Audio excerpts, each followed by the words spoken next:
Euros. Yeah, we're on.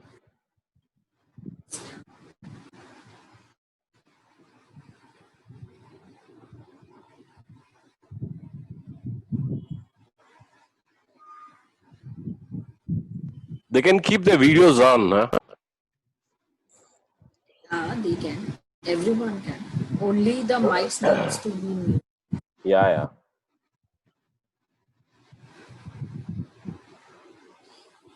I think let's wait for 2 minutes and by 5:35 we should just start.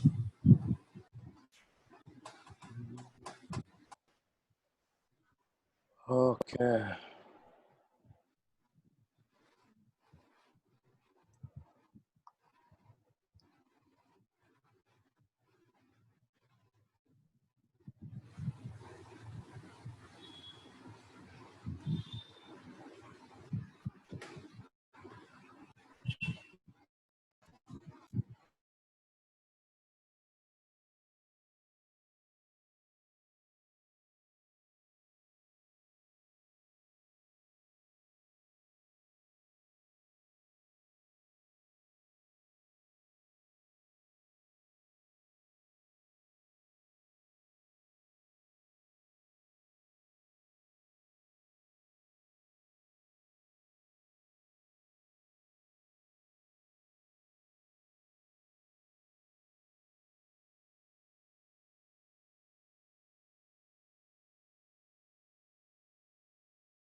Should we begin? If Ashish, you ready? Should we just start? Yeah, sure. Okay, so let's just start. Uh, so hello people, welcome to BRATS webinar today. Today we have with us Mr. Ashish Bajaj, who is Head of Marketing and Partnership for DocsApp. Previously, he was with Ola Caps as a Global Head of Media and Microsoft India as a Channel Partner Marketing. He is a marketing professional with the expertise in not only creating consumer-facing communication, but with the complete knowledge of media, consumer understanding, touchpoint planning, and optimization. Welcome, Ashish, for today's webinar. Over to you. Hey, thank you so much for the introduction. Let me just share my screen.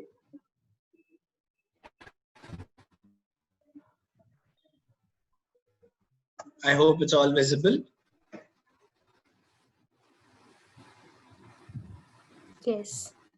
Great. So I think when you guys reached out to me in terms of having a session on how brand/retailer should, utilize to one, increase their profitability, to increase conversions, and on top of all, create convenience for the consumers with the approach we all quote unquote know as an omni-channel approach.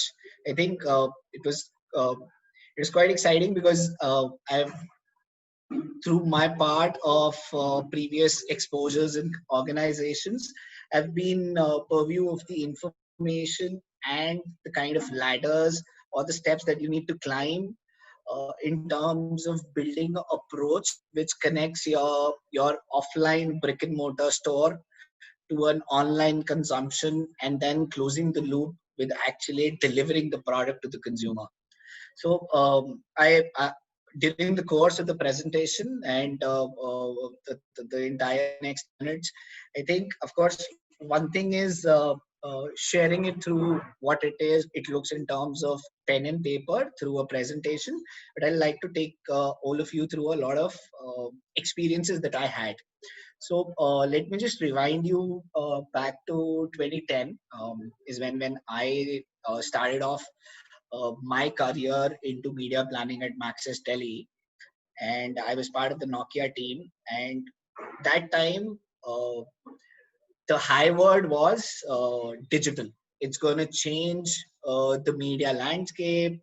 Uh, Print investment's going to come down. Digital will be exponential. So everywhere, it was all digital, digital, digital. And trust me, in 2010, 2011, 2012, there was only 6% year on year growth in terms of digital spends at Nokia, which was heart of brick and mortar stores. 4,500 stores across India. Out of those, 2,600 stores were Nokia owned, which was called as NPP. And at that time, these guys were doing around, had a clear market share of 67%. And these guys were sitting tight. They were not afraid of this digitization because they had such deep roots in the offline world. But 2014 is when Micromax started putting the dent, and it was required from a point of view of Nokia to have more avenues of sale. So starting from there, I think digital was then the D word, and now from last 5 years, omnichannel is one of the word that has been doing the rounds. And it's very important for us to understand what this term actually means. And I'll try to explain how it can be relevant for any of the brands that you're going to work with or you are working with, or even if you have your own setup, where how it can help you increase and bring yourself closer to the consumers across the world. So of course, like I said, like we used to tell, yeah, when will this digital numbers gonna start increasing in terms of expenditure by then Nokia point of view? But yes, again, what the hell is this omni-channel? Yeah, I've been hearing this out from everyone, from my seniors, from my juniors, from everyone in the agency, from creative agency to media agency. It's nothing. It's just simple two words that I am providing convenience to my consumer to utilize my product or services anytime, anywhere. Of course, there are too many definitions out there in terms of like the dictionary definitions, you say, but that is it. If you are providing your services across and your entire loop is continuous, by a loop I mean that I can see your services or products wherever I am, and if you are able to deliver those services and products to me wherever I am, that means that encapsulates the entire definition of omni-channel. I think there's been I remember 2011. This was at a Los Angeles techno center. That is the first time Adidas showcased their digital wall, and that time these guys were actually building it into their stores, so that if any store by any chance does not have the kind of size or the color or the type of shoe or any of the products that they make, they wanted to have something in digitally on their in their brick and mortar stores, and people can actually order from there. So that was the kind of thought that 2011 Adidas was having. But I dig deep. I'm sure you guys must be aware of how Pepperfry, Urban Ladder, all of these guys have Indianized the omni-channel approach. Let me just show you a video. It's a very peppy one, which Pepperfry has made. They're it's very true to the brand a sense that these guys are, and this showcase how they are using the omni-channel approach for making their products reach out to consumers.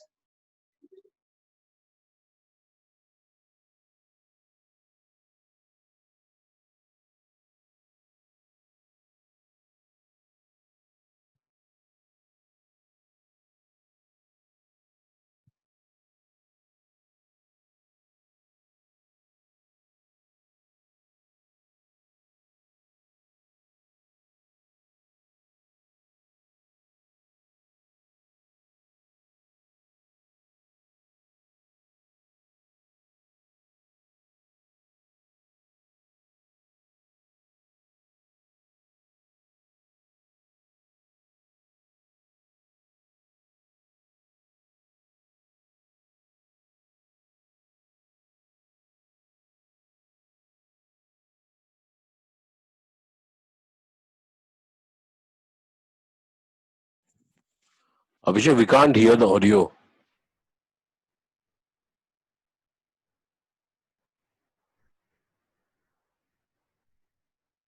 Ashish.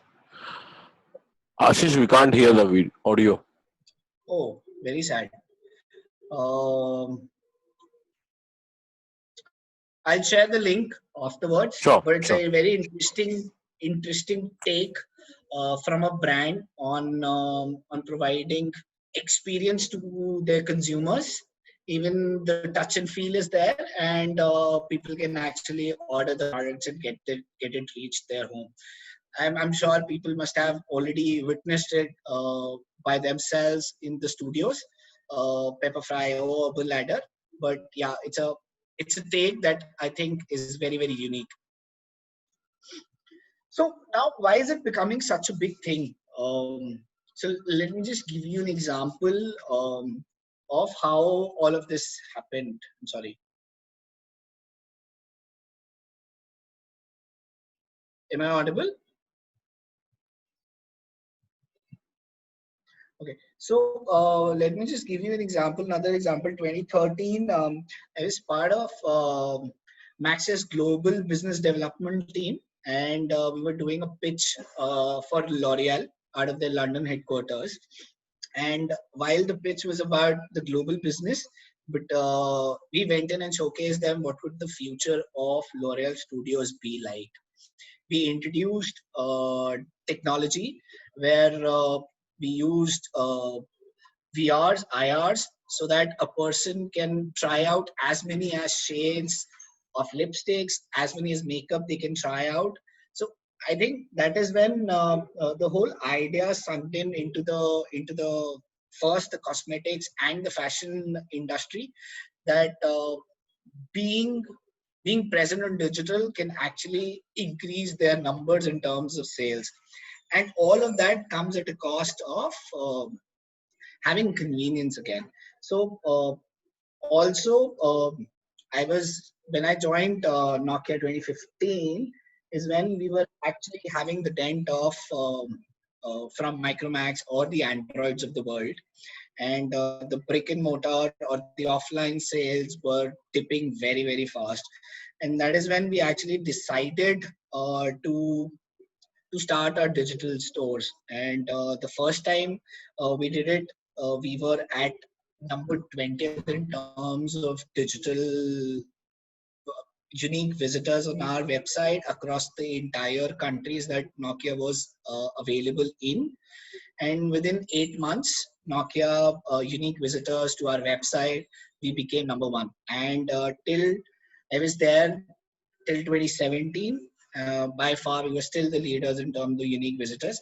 But the idea was so well inculcated, got inculcated into the brand, that if we have to win the battle and bring the brand back, digital is gonna be digital stores is going to be something going to be big for us. So within a year, the 35% of sales started coming from the Flipkart, Snapdeal stores. Though we had our website, the fulfillment was not there. So again, there was a key learning that for the first 3 or 4 months that we missed out on. We thought that creating a cart on our website and person making or showcasing interest is the job done for omni-channel approach. It is not. The entire consumer journey ends when I'm actually able to fulfill the order, and that order reaches out to the consumer who's looking for it. So that's how we got into we made up a Flipkart store, we made a Snapdeal store. Amazon was not there that time, and these were the two biggies. And we started fulfilling our orders through them, and we even deviated the visits which were coming onto our website, and for a brand like Nokia to say, all right, I'm okay if people are not landing onto my website but are landing at a store where the orders can be fulfilled. So the entire landing pages for all the campaigns, I'm talking about 200 crores being spent behind building the brand and making it reach out to the audiences, all started giving footfalls or landings to these two stores. And that is how they started making it a very prominent channel uh, for us in terms of conversions. So again, why is it the big thing? It's a big thing because it's convenience, and for a consumer at this age, it's all about convenience. Let me just give you an example. We all must have ordered through WhatsApp to the pharmacy next door, or to our to our sabzi wala saying bhaiya aaj fruit itna de jana, or any of the mom and the pop shows or the kirana stores next to us through WhatsApp saying that this is my list of order, please get it delivered to my house. We could have also gone. We used to go out and do the same stuff, but the end of the day, the consumer insight right now is the convenience. I don't want to go out. I want to utilize this time for something else. My effort needs to go somewhere else. I think this job can be done easily through at a push of a button. So that's why it becomes even more important that it lands onto the convenience. So I'll tell you, I was speaking to somebody couple of days back. That guy is getting is into creating hampers for weddings or for any such occasions. And those guys were really happy to build the website. But again, the miss which we had seen earlier at the Nokia days, they were not able to fulfill the orders. So I'll request, if you're working with any of the brands, if you're looking at starting your own, or you have in future prospects, try to complete the consumer cycle. It's important that we understand and we say yes to the numbers. It's very important. Gyan is on its own, but if it is backed with numbers, is make what more sense of. I think these datas were published quite a while ago, but still holding lot of relevance to see. 2020 they said 330 billion, but I think we are by far ahead of it. We are closing more than 440 billion digital buyers, and if COVID wouldn't have happened, this number wouldn't have reached the 440 mark, but would have again will still be higher than 330. So again, the e-commerce total share has gone up, and just like to showcase an example of US. I'm sure you might have come close to or have seen this.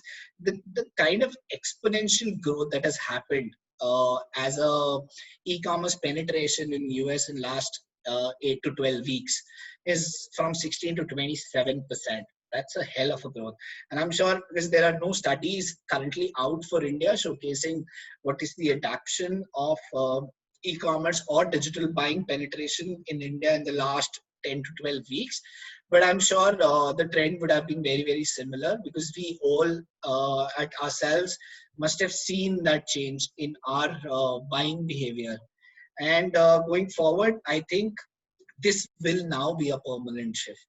And even I'm not talking about the essentials, even the non-essentials or healthcare as an industry. Let me just give you an example. I remember when Mahindra was the first one to sell their first the new Mahindra Scorpio SUV out of digital channels. They sold it through Paytm, oh sorry, Snapdeal, and it got delivered to somebody's house, and Paytm delivered it for them. So that's the kind of shift that we were looking at back in 2017, 2016. But now this has become more of regular housing.com. Who would have thought that I would have bought a house online? Because the entire journey of a consumer in terms of looking at buying a house or renting a house was always very painful. I had to go to a certain location, look how it is, how the property is, talk to a lot of agents, and then finally decide to buy or not. But now it has become so easy that it's there at the click. So again, I like to re-emphasize on the think that expanding the ecosystem is great. Uh, Adding more legs and adding more pages is fine. But again, uh, is it relevant? It is very important for us to understand it is relevant for me or not, whether my brand requires it or not. See, if even if I am a mom and pop store who is doing safe or even dealing scrap, whether it is required for me to increase my conversions, my GMVs, it's important for us to understand how it works. So I tried my hand in terms of making it a little colloquial in terms of understanding how it works. Um but with a very small example, say for instance, I was not sure about the audience, so I named them Maniram and Ram, the two people who have a Kirana store in almost a community that caters to 5,000 people. So on the left is the Maniram, the guy who only thinks about his physical store.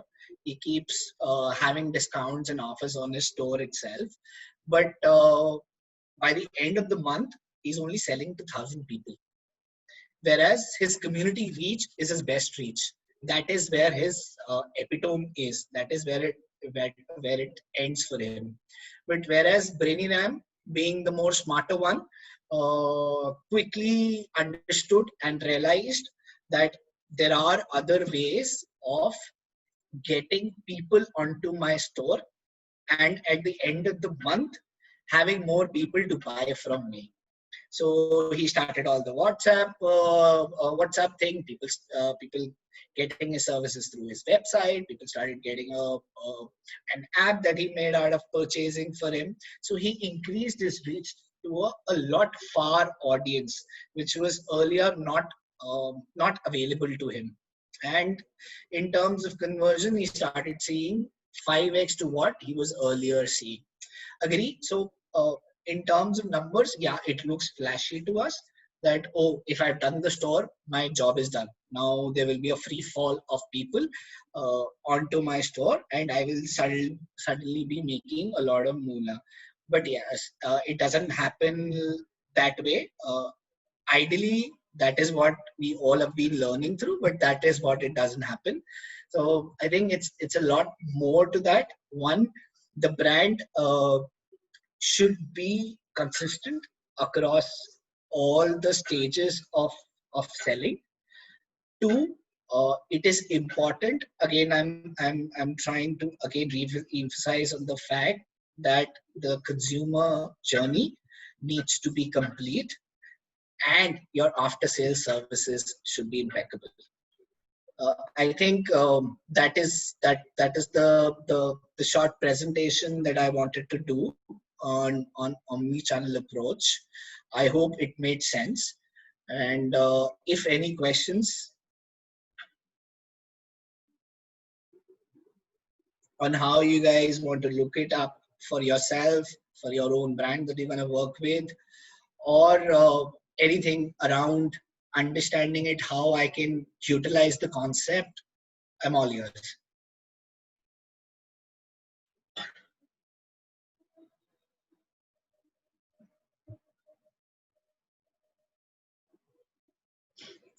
Oh, people slept? Was that boring? No, not at all, not at all. You made people think.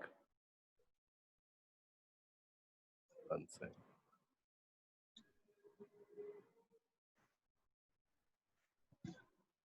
So, what is the latest, AI in any omni-channel has been using, or any new inventions? I think there are a couple of brands who are always at forefront. Like I said, Eldas was the very, very early starter. Nike has not also been behind. There was a recent launch of a store, very similar to what Pepperfry and Urban Ladders are doing. But Adidas launched a store in EU, which was all on virtual reality. There was not even a single product in the store. You can actually sit down, open the website, and scan through the entire store, pick up the product, point at the product, and suddenly there will be a male and a female model showcasing you how they're gonna wear that product and what are the advantages of the product sitting at home. Wow. So I think by far that has been the best that I've seen. They did it late in 2019, but sadly because of the entire lockdown, we haven't heard much about it. But that was one of the invention I saw. I'll share that link as well. It's there. It made a lot of rounds, but that was a good one. Nice.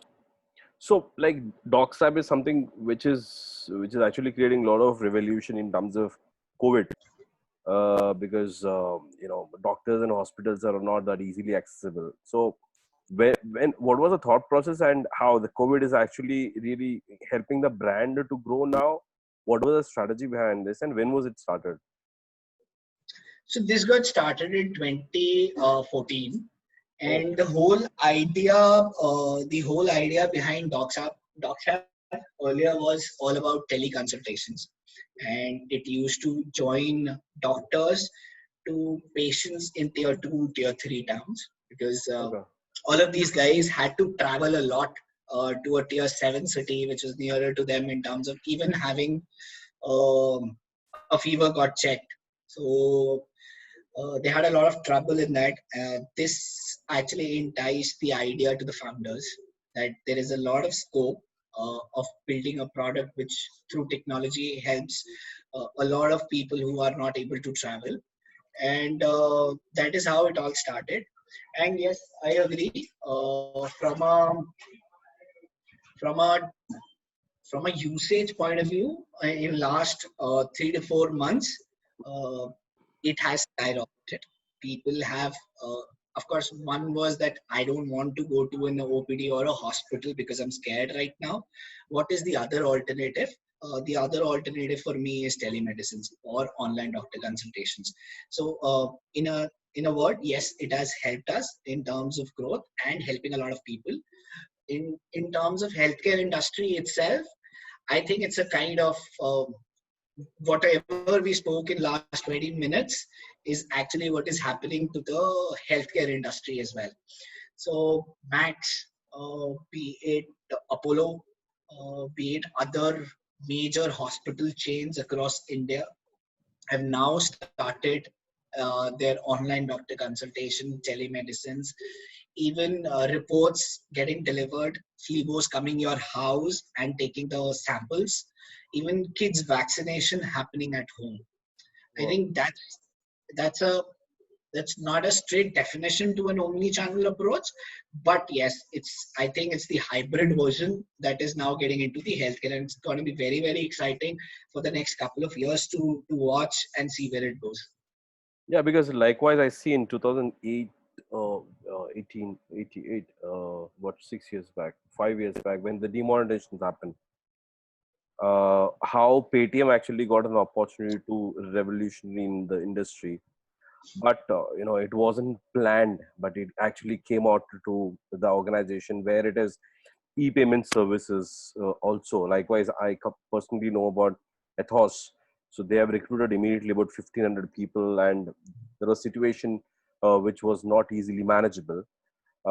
What is there any kind of challenges as a company which you guys also faced, and how is the marketing strategy immediately changed? Any kind of changes happened in the marketing strategy also? Yeah, so one by one, I think that time there was a requirement of a workforce which was not at that time readily available. Correct.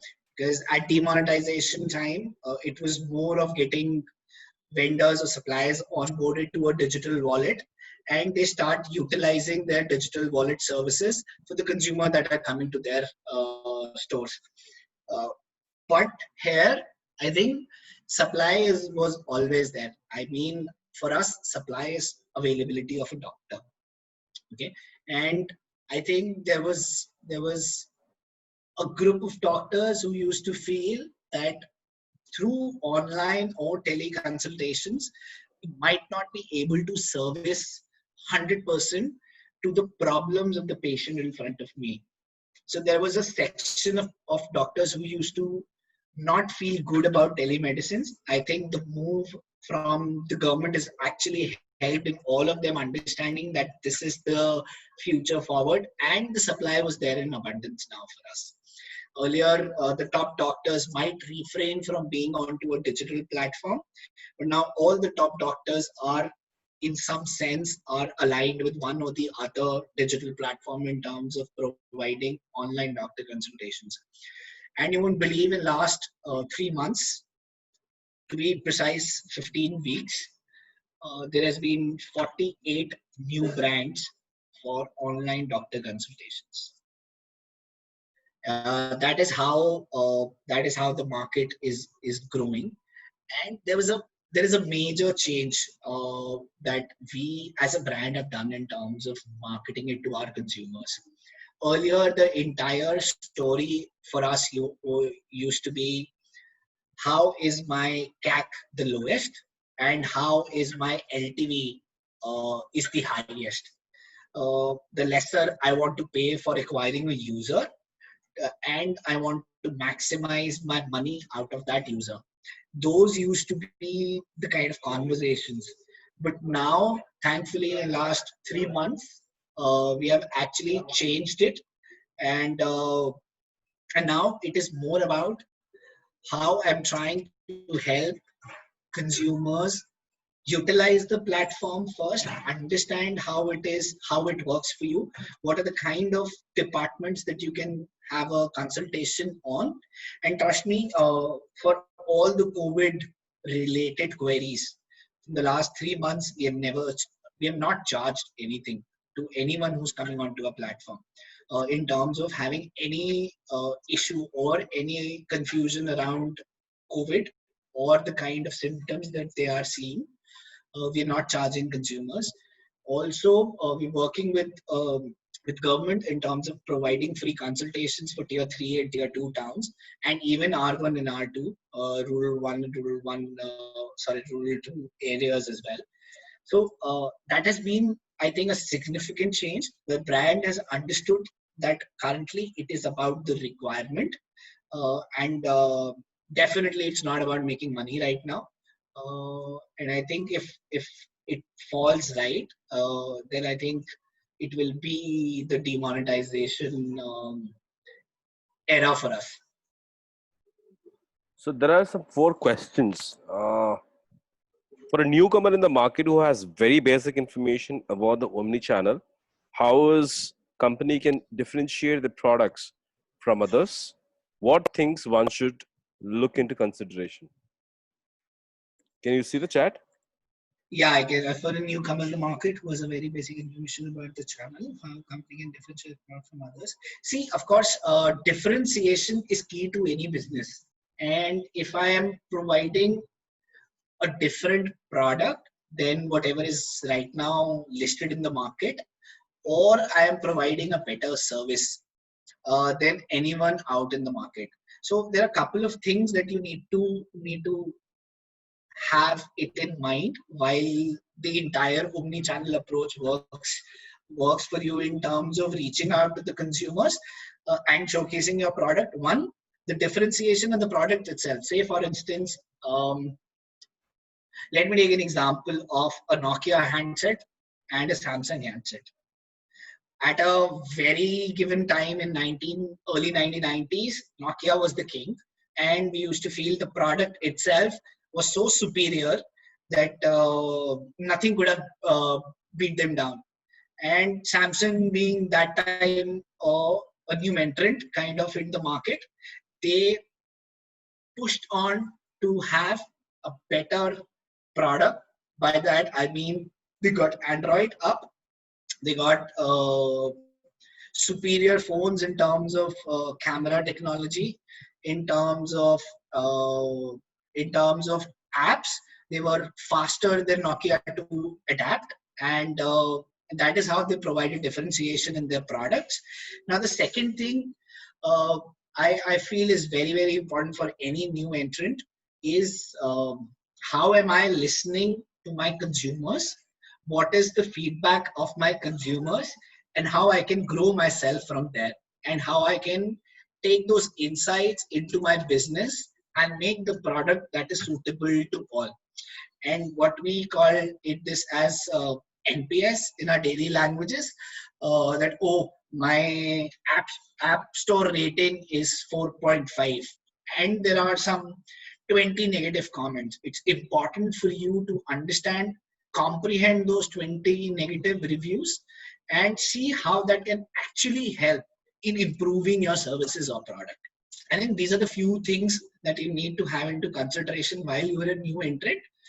uh, okay, so there's another one. I hope that answers. There's another one which says how DocsApp is different from Practo. Okay, so Practo is Zomato of doctors.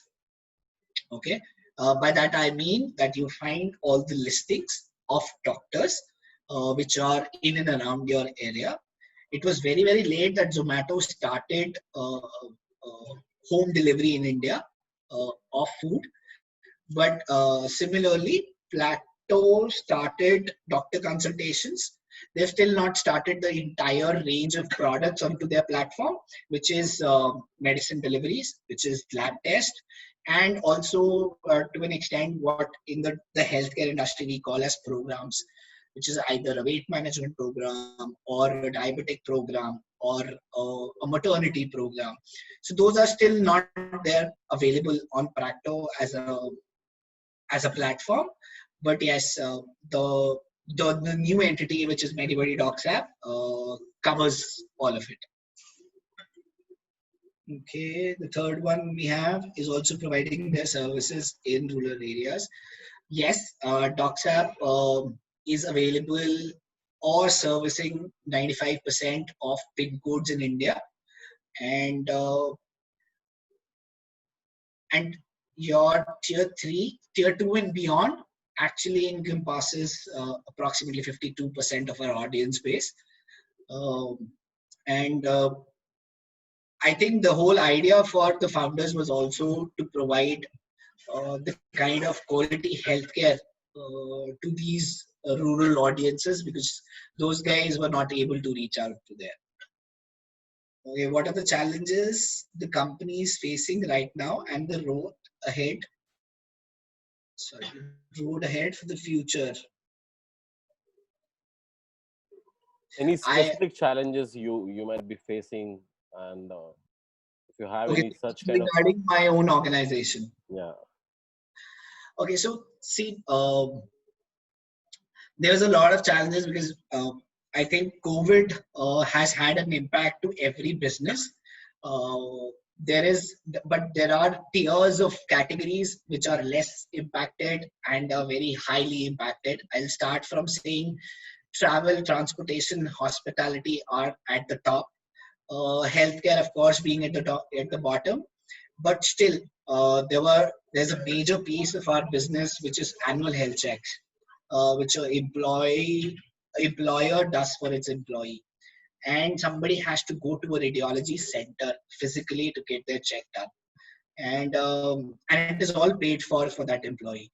That has seen a dip because you and me right now are not in the mindset of going to a radiology center or a hospital as well. So that has taken a big hit. That is one major challenge that we are trying to solve from last 3 months. And I think last couple of weeks back is what we have launched. We have actually started a fleet, broken down the entire process of getting the health check done. So that was a major challenge that we guys have seen, and I will share in future whether it has worked for us, the kind of new idea that we had implicated into it. There's a one question, Ashish. So one is omni-channel again. When you talk about offline and online, Mm-hmm. the two businesses, like Right. so there is always some kind of a competition, and there's some kind of challenges between these two businesses. uh, and how you see, because something in healthcare, picking up such kind of business as a model and creating through an app, you know what kind of a market share you might be having on mind to, emphasize towards getting into profits? That is one. And as a CMO, what is your thought process to develop such kind of a model into consideration, creating a awareness? Because it's a complete for India you might be looking at. So there is a huge responsibility as a thought processor. Like, what came to your mind when you took up this assignment, and what was in your mind as a strategist?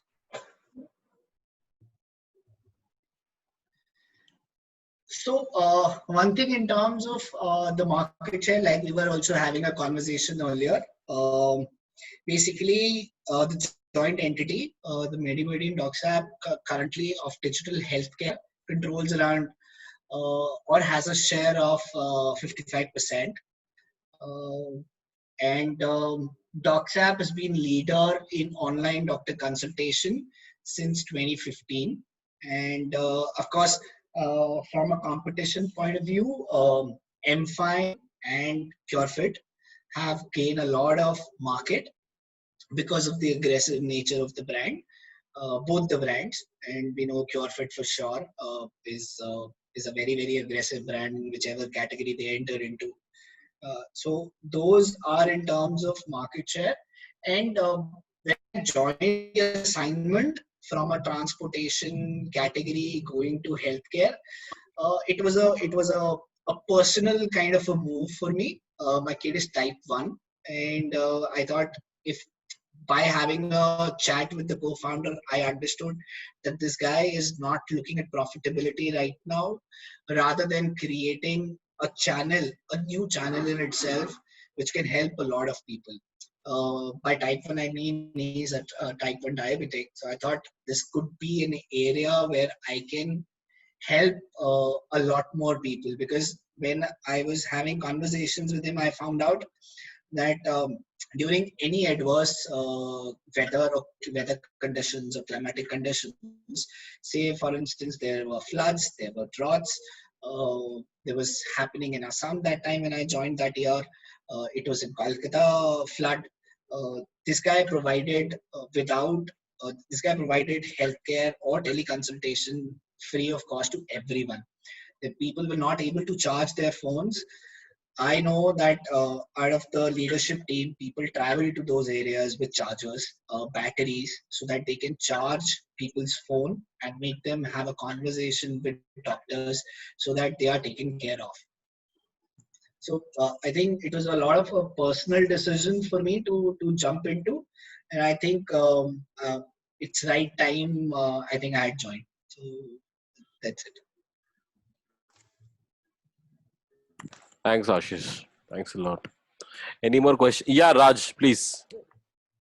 So there might be many users who might be hesitating to consult over the digital platform. Like they might want that a doctor visit them like personally. So does DocsApp in the near future plan to organize doctors to the patient's address?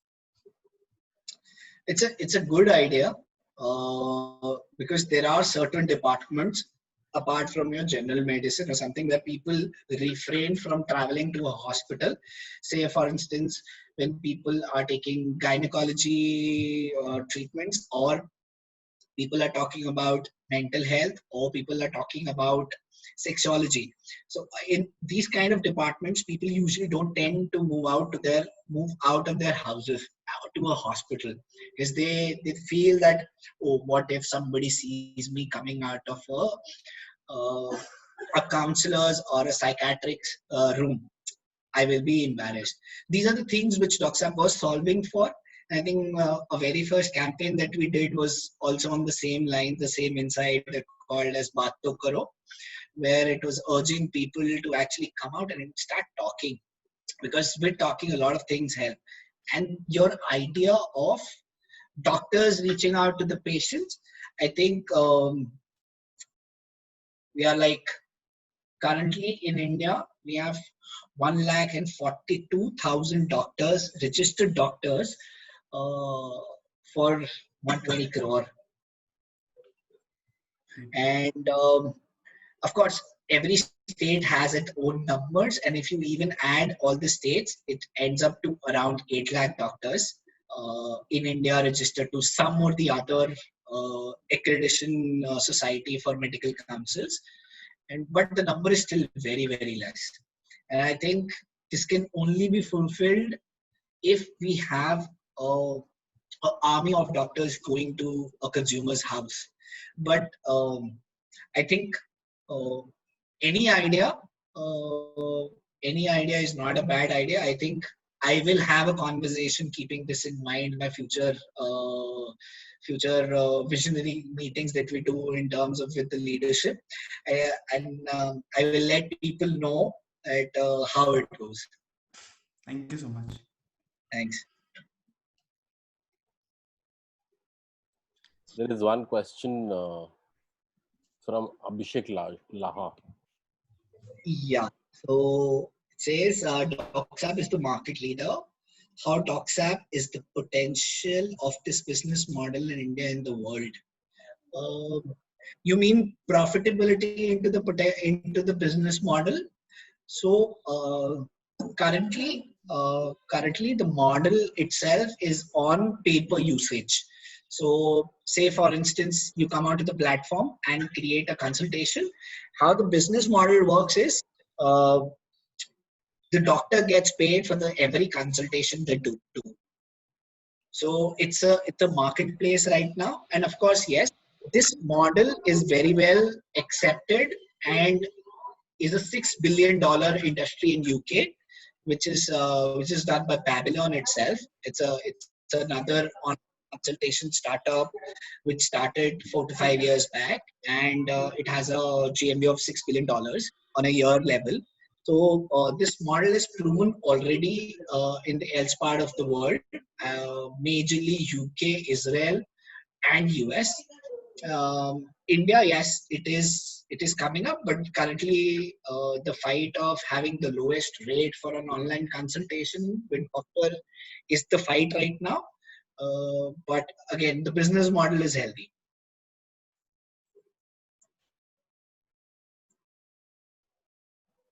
Brilliant. Any more questions? Ekta, do you have any question, Ekta? Good enough. We have Muskan, Charu. Anybody? I think Kunal, you want to have any questions? One second. Abhishek is asking, so do you have any plans for taking this out of India as well? Yes, of course. In the next 18 to 24 months is what we are also planning, because we also have to understand the guidelines at each location, and after that is only the expansion, getting the supply on board. By supply I mean the doctors on board, and the partners in terms of we being the marketplace, which means that we get all the labs that are currently servicing that area onto our platform, and then people can actually utilize their services. Of course, yes, there are plans.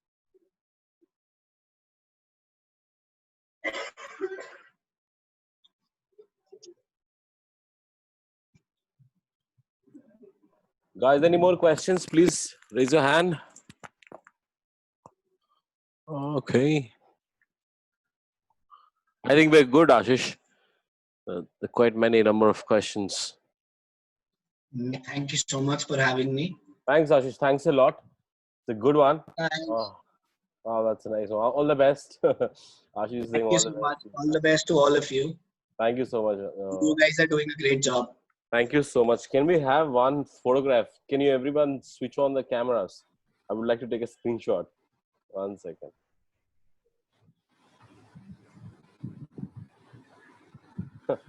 Everybody is with long hair and beard and all that. This COVID changed complete looks. Where is Urvi? Urvi is missing. Yes, I don't know. My screen suddenly froze, so I don't know.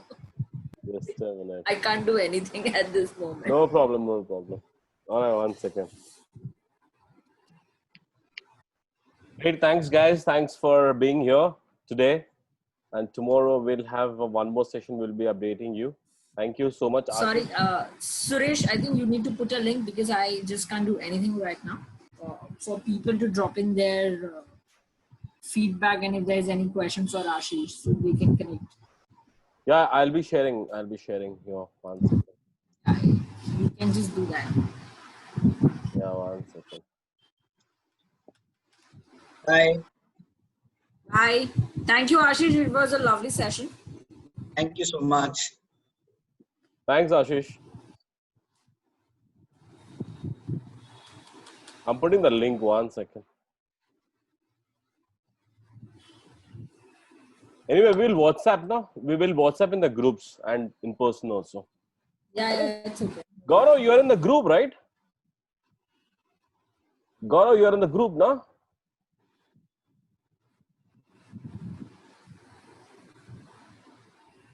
Gaurav, Yes, can you sir. hear me?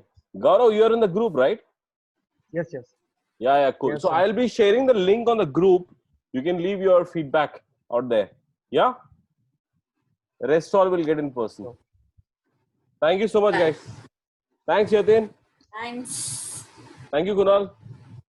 Thank Thanks, you. Ekta. Bye, Ekta. Abhishek Laha. Bye. See Bye. you. Bye. Bye.